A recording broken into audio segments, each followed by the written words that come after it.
गरुड़ पुराण के अनुसार नरक से बचने के मार्ग। गरुड़ पुराण हिंदू धर्म का एक प्रमुख ग्रंथ है जो कि विष्णु और गरुड़ के संवाद पर आधारित है। इसमें जीवन और मृत्यु के रहस्यों, पाप, पुण्य, धर्म, अधर्म, कर्म, फल, पुनर्जन्म, नरक और मोक्ष के विस्तार से चर्चा की गई है। विशेष रूप से इसमें बताया गया है कि किस प्रकार के कर्म मनुष्यों को नरक की यातनाओं का सामना करवाते हैं और उनसे बचने के उपाय क्या हैं। तो आइए जानते हैं धर्म के मार्ग पर चलने के बारे में। गरुड़ पुराण के अनुसार नरक से बचने का सबसे महत्वपूर्ण उपाय है धर्म के मार्ग पर चलना। धर्म का पालन करने से मनुष्य पाप से दूर रहता है और पाप से बचने पर नरक की यातनाओं से भी बचा जा सकता है। धर्म का अर्थ सिर्फ पूजा पाठ नहीं, बल्कि सत्य, अहिंसा, दान, करुणा, संयम और परोपकार का पालन करना है। सत्य का पालन, सत्य बोलना और सत्य के मार्ग पर चलना अत्यंत महत्वपूर्ण है। झूठ बोलना, धोखा देना, किसी को हानि पहुंचाना पाप की श्रेणी में आता है और ऐसे कर्म करने से व्यक्ति को नरक में जाने की संभावना रहती है। सत्य का पालन करने वाले व्यक्ति का हृदय शुद्ध रहता है और उसे जीवन में पुण्य फल प्राप्त होता है। अहिंसा, गरुड़ पुराण में अहिंसा को धर्म का प्रमुख अंग माना गया है। हिंसा करने से मनुष्य पाप के भागीदारी बनता है और उसे नरक की यातनाएं झेलनी पड़ती है। इसलिए हर जीव के प्रति दया भाव रखना चाहिए और हिंसा से बचना चाहिए। दान और परोपकार, दान और परोपकार को भी नरक से बचने का एक महत्वपूर्ण उपाय माना गया है। गरुड़ पुराण में कहा गया है कि जो व्यक्ति अपने सामर्थ्य के अनुसार दान करता है उसका पाप कम होता है और वह स्वर्ग की प्राप्ति करता है।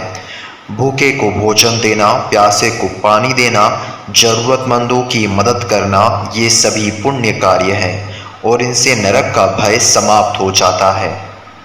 पाप से बचना, गरुड़ पुराण में विभिन्न प्रकार के पापों का उल्लेख किया गया है जो मनुष्यों को नरक की ओर ले जाते हैं। इन पापों से बचना ही नरक से बचने का मार्ग है। मुख्य पाप इस प्रकार हैं। पहला है हत्या। विशेषकर ब्रह्म हत्या महापाप मानी जाती है और इसका दंड नरक में भयंकर यातनाओं के रूप में मिलता है। इसलिए किसी भी प्रकार की हत्या, चाहे वह मनुष्य की हो या पशु की, या दूर रहना चाहिए। दूसरा, चोरी और धोखा। चोरी करना, किसी का धन या संपत्ति छीनना, धोखाधड़ी करना पाप के अंतर्गत आते हैं। ऐसे पाप करने वाले व्यक्ति को गरुड़ पुराण में भयंकर नरक यातनाओं का वर्णन किया गया है। मदिरापान और नशा, मदिरा और नशीले पदार्थों का सेवन भी पाप माना गया है।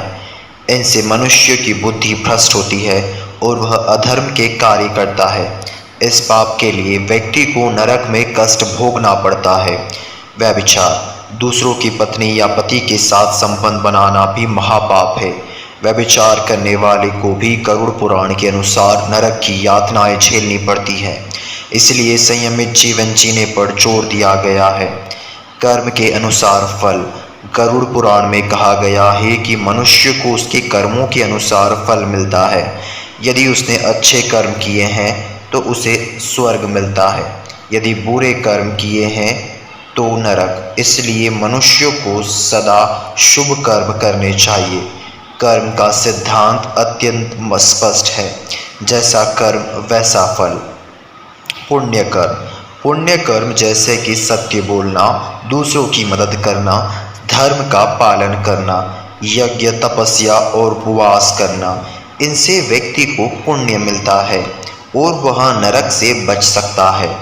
पाप कर्म, पाप कर्म जैसे कि किसी को धोखा देना, चोरी करना, हिंसा करना, असत्य बोलना आदि, ये व्यक्ति को नरक की यातनाएं भोगनी पड़ती है। इसलिए पाप से बचने के लिए सदैव धर्म और सत्य के मार्ग पर चलना चाहिए। भगवान की भक्ति और शरणागति, गरुड़ पुराण में भगवान विष्णु की भक्ति को अत्यंत महत्वपूर्ण बताया गया है। जो व्यक्ति सच्चे मन से भगवान की भक्ति करता है, उसकी शरण में जाता है और न केवल नरक के कष्टों से मुक्ति मिलती है, बल्कि उसे मोक्ष की प्राप्ति होती है। भगवान की शरण में जाने से सभी पाप धुल जाते हैं और व्यक्ति को स्वर्ग का मार्ग प्राप्त होता है। भगवान के नाम का जाप करना, ध्यान करना और उनकी आराधना में समय बिताना नरक से बचने का एक सरल उपाय है। भगवान का नाम लेने से पाप कर्मों का क्षय होता है और व्यक्ति को शांति प्राप्त होती है। साधु संतों की संगति में भी मनुष्य पाप से बच सकता है। संतों की संगति में व्यक्ति को धर्म और मोक्ष के मार्ग पर चलने की प्रेरणा मिलती है, जिससे वह नरक के भय से मुक्त हो जाता है। पुनर्जन्म और मोक्ष। गरुड़ पुराण में पुनर्जन्म और मोक्ष का भी वर्णन है। यदि मनुष्य अपने पापों का प्रायश्चित करता है और जीवन में धर्म का पालन करता है तो उसे पुनर्जन्म से मुक्ति मिल सकती है और वह मोक्ष प्राप्त कर सकता है। मोक्ष प्राप्त होने पर आत्मा को न तो नरक की यातनाओं का सामना करना पड़ता है और न ही पुनः जन्म मृत्यु के चक्र में फंसना पड़ता है।